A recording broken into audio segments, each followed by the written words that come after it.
Quand on franchit la ligne d'arrivée, il y a une phrase qu'on dit qui est hyper significative d'une course qui a été menée d'une main de maître, c'est: «Ça se trouve, j'aurais pu faire un petit peu mieux». Et quand vous vous dites ça, en général, c'est que vous pouvez pas faire beaucoup mieux, peut-être de 3 secondes, mais à peine, vraiment beaucoup moins que ce que les gens pensent, mais que c'est la course parfaite. Quelle stratégie de course adopter pour le jour J? Alors, 3 grandes catégories, je disais. Positive split. Le positive split, c'est en gros, vous arrivez sur votre course, vous partez à une allure, vous n'arrivez pas à la tenir et vous ralentissez sur la deuxième moitié. Le even split, vous courez les 2 moitiés à la même vitesse et le negative split, c'est justement vous partez sur votre course et vous réussissez à faire en sorte que la seconde moitié de la course soit plus rapide que la première moitié. Alors, moi, je vous le dis, d'un point de vue différence de performance, il y a un léger avantage au negative split ou au even split vis-à-vis du positive split. C'est-à-dire que vous aurez mieux fait de soit réussir à maintenir l'allure à la même tout au long de votre course, soit à légèrement pouvoir accélérer sur la deuxième moitié. Ça, c'est très légèrement supérieur. Alors, à moins que, évidemment, vous partiez vraiment dans des allures totalement débiles et que vous fassiez un gros popcorn, où là, il y a une nette différence. Mais voilà, d'un point de vue performance, j'ai déjà vu des gens qui faisaient un positive split, qui ralentissaient un tout petit peu et qui, vis-à-vis d'une performance vraiment maximale le jour J sur un bon pacing, ça se joue à quelques secondes, quoi, 5, 6, 7 secondes sur un 10 km par exemple. Donc on n'est pas sur quelque chose de vraiment dramatique, sauf si c'est vraiment extrêmement mal géré.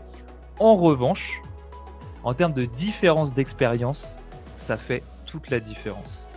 Ce que je veux dire par là, c'est qu'une course sur laquelle on est obligé de ralentir, c'est-à-dire que c'est une course où on vit forcément mal et on finit forcément dans la douleur, on va forcément finir dans la résistance et dans la nécessité de tenir jusqu'à passer la ligne d'arrivée, ce qui n'est pas du tout agréable à vivre, alors que sur un split égal ou sur un split négatif, bah justement, on a cette sensation de contrôle, cette sensation de puissance.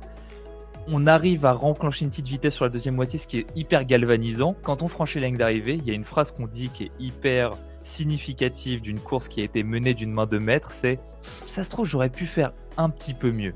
Et quand vous vous dites ça, en général, c'est que vous pouvez pas faire beaucoup mieux, peut-être de 3 secondes, mais à peine, vraiment beaucoup moins que ce que les gens pensent, mais que c'est la course parfaite. Donc ce que je peux vous suggérer, c'est en effet d'essayer de soit tenir la meilleure allure, soit accélérer légèrement sur la seconde moitié, non pas forcément pour la performance en soi, mais beaucoup plus pour l'expérience de course.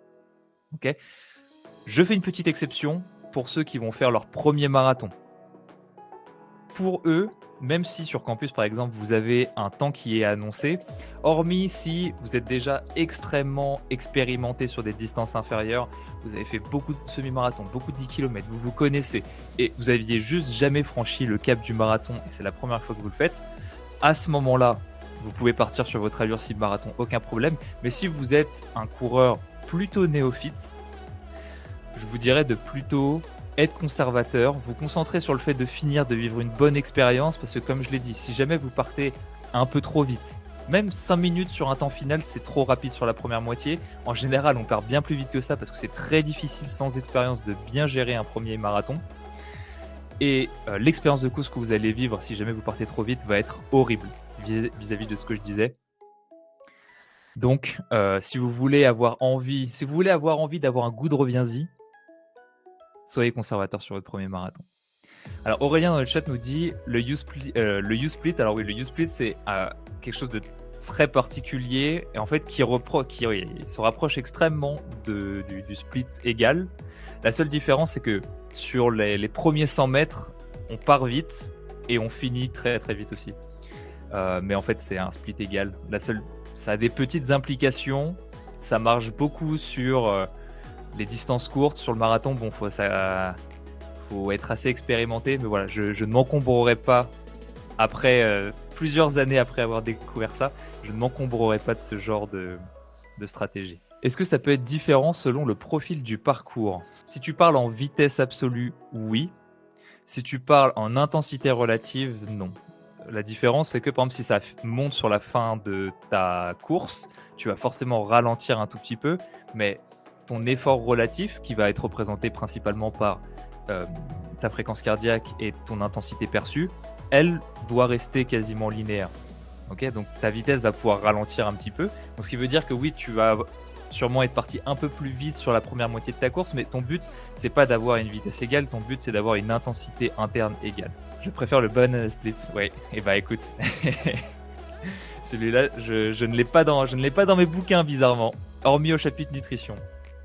Je parlais du marathon de Paris. Bah tu vois, ça c'est typiquement, en fait, si sur un marathon plat, tu te dis, Christophe, bah je peux viser 3 heures max, parce que c'est le niveau que j'ai et c'est ce que je vaux à plat.